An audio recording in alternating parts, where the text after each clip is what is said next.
қолын кесе салу, таспен ұрып өлтіре салу, атып тастау, бауыздап тастау. Бұл істеріміз әке-шешемнің кінәсі жоқ та. Халықаралық террористік ұйымдар киберкеңістікті жаулап алу үшін күш салуда. Маған WhatsApp-пен, сол Сириядан неге шықты, связьға шықты. Өзіміз жағдайын бәрін өзіміз нетеміз, қол қыламыз.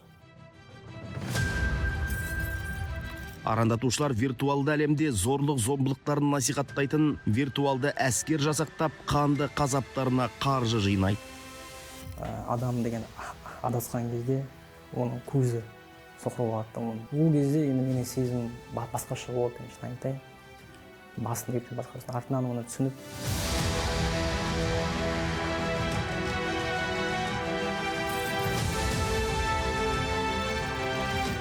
21-ші ғасыр виртуалды әлемнің ғасыры. Компьютерлік техниканың, интернеттің, түрлі желілік құрылғылардың қарқынды дамыған кезі. Құдды бір қайнап жатқан қара базардай. Тауарын сатқан да, сол тауарды таразламай жұтқан да көп.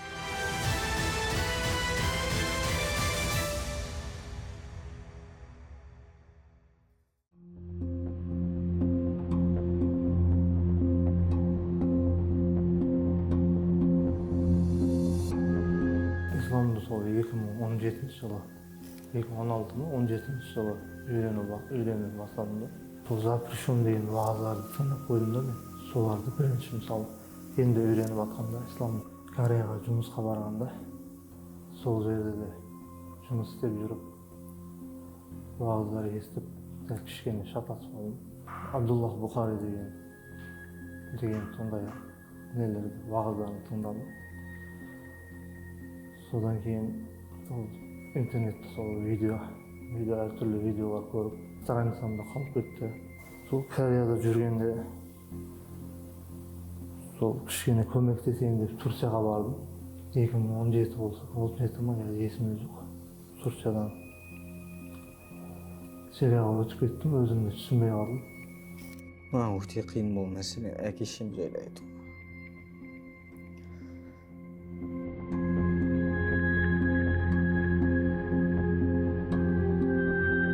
Кезінде жұмыс істеп жүрген кезде маған жұмысқа дым жақсы балдар жұмысқа тұратын, сол намаз оқитын балдар. Сол кісілерден мен тек намаздың сыртқы келбетін ғана алдым да, қалған ішкі келбетінің бәрін, нақты нәрсенің бәрін мен интернеттен іздей бастадым. Осы жерден айтуыма болады, менің ең үлкен бір қателігім болды. Мен мешітке де барып, имамға да жолықпадым. Не болмаса жаңағы жігіттерді іздеп, олардан мен сұхбаттаспадым. Алдым да өзімнің жаңағы көзқарасымен интернетті ақтара бастадым. Әрине интернетті ашқан кезде мені шатастырды. Мен басқа салафизм деп жатады ғой, сол нәрселерге бірден ұрындым. 2014-тің аяғына таман жаңағы Абу Бакр ма, соның жаңағы призывы шықты ғой. Мұсылмандар, бұнақта халифат ашылды, мұсылман мемлекеті ашылды, осы жаққа бәрін бала шағаларымен келіңдер, безопасность бәрін береміз, осы жаққа келіп, сендер соғысуларың керек деп. Сол видеоны бізге көрсетіп, насихаттап, соған біз түсіп қалдық.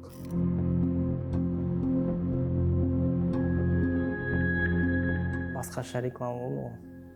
Как бы бейбіт, жақсы, мынау, бәрі күшті болады. Назаратолла, Ринат, осылар, енді басынан осылар.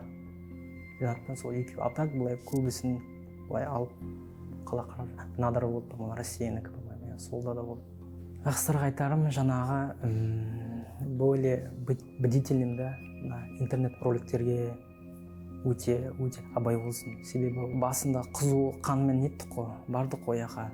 Қазақша айтқанда құл сияқты да, то есть, как просто использовали, да, просто людей. Сендер мен жауынгерсіңдер, сендер мне соғыс үшін келіңдер, соғысасыңдар, соғыспасаңдар болды көп, өтіп емес сендерді. Сендер бізге керек емессіңдер, да, то есть, как ты приехал туда, келдің ба, и саған уже қайтатын жол жоқ уже артқа қарай.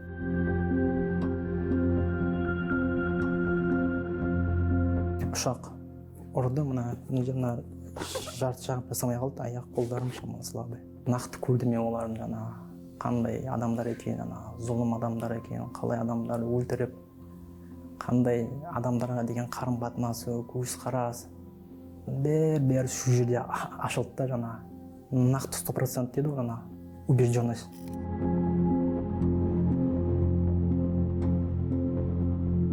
Менде білім болған жоқ ондай. Әділдік болады деп ойладым. Яғни по отношению жаңағыдай нелерге, инвалидтерге тегін продукт әкеледі. Квартира аяқ астынан күтпеген жерден квартира болды деп жаңағыдай, ақша болды деп жаңағыдай. Макасы бәрі жай алданыш екен. Алданыш жаңағыдай. Еще ол біреудің үйі ол бұрын болған. Мысалы тұрған. Ол кезде мен түсінбеймін ғой нәрселердің бәрін. Кейін мен макасы уақыт өте келе уже түсіндім. Мен мұсылманмын деп айтып тұрып, бірақ мұсылман деп бір-бірін өлтіріп атты мысалы. Қандарын төгіп өтті. Такфиризммен ауырып тұр ғой, то есть бұл жерде. Осы такфир мәселесімен, яғни үнемі ойында жаңағыдай бір-бірін аңду, то есть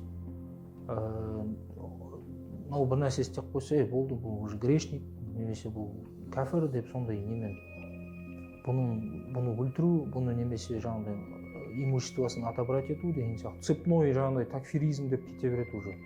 То есть цепной деген ол бір ауру сияқты да адамға жұғатын жаңағыдай мысалы. Бір адамнан екінші адамға жұқса, ол жаңағыдай нете береді. Бүкіл қоғамды да кәфірге шығара береді. Жаңағыдай полностью. Оның артында уже оның қанын, оның жаңағыдай несін, имуществосы дейді жаңағыдай нелерін бәрін өзіне дозволять ете береді уже. Сыртқы күштер бірлікті бүлдіретін контенттен қаржыны аямайды. Материалдарында жанкештілерді шахид деп дәріптейді. Және олар дін дұшпандарымен соғысып жүрген батыр ретінде суреттеледі. Бұл образға көп жағдайда көше бандитизм рухында тәрбиеленгендер мен өмірде орнын таппаған ынжықтар тез ереді.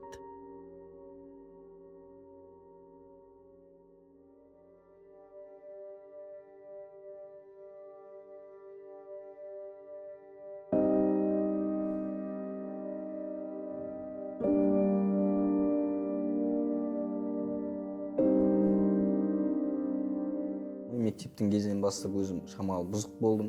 Бірінші қару ұстау шындық керек, өзім қолыма бір қылыш ұстаған секілді, бір жаңағы қайта бір мақтаныш тұтқан секілді болдым ол кезде. Видео түсіндіргеннен бізге поверхностно ғой, біз соның бәрін алып алды да таза эмоциямен жүрдік. Өзімнің бұрынғы надандығымнан, жаңағыдай соқыр сенімдігімнен бүлік орта салафизм идеологиясына ұғынып, сол бүлік орта мен осындай түрмеде отырғаныма себеп Қазақстанға келгеннен мойындадым өзім қылмысымды. Ешқандай қарсыласқан да жоқпын. Апелляциялық жалобы жазған да жоқпын мен. Біз сұхбаттасқан азаматтардың бәрі дәстүрлі орта жолды місе тұтпады. Иманды интернеттен іздеп, түздегі лаңкестерге сенді. Ерді, елден кетті. Бұнда еріктеудің соңы есерлік, желігудің желісі жөнсіздік, қызығы көрсеғызарлыққа ұрындырды. Қазір бәрі абақтыда. Интернеттен болу бәрі. Через интернет болу, интернетте сөйлесіп. Солардікі дұрыс деп уағызы ойлап қалдым ба мен. Енді ілім болмағаннан кейін кетіп қалдық қой, білмей, түсінбей қалдық қой. Дұрыс түсінмедік те біз. Имамдардың айтқанын істеп, шоу түсемін деген ойым бар. Тұмы тосқанда бауырларынан бүкіл енді алақсан халық шығар енді. Ең үлкен алғысын айтып біледі жаңа. Мен енді түсініп тұрмын ғой өзім істеген қателіктерімнен жаңа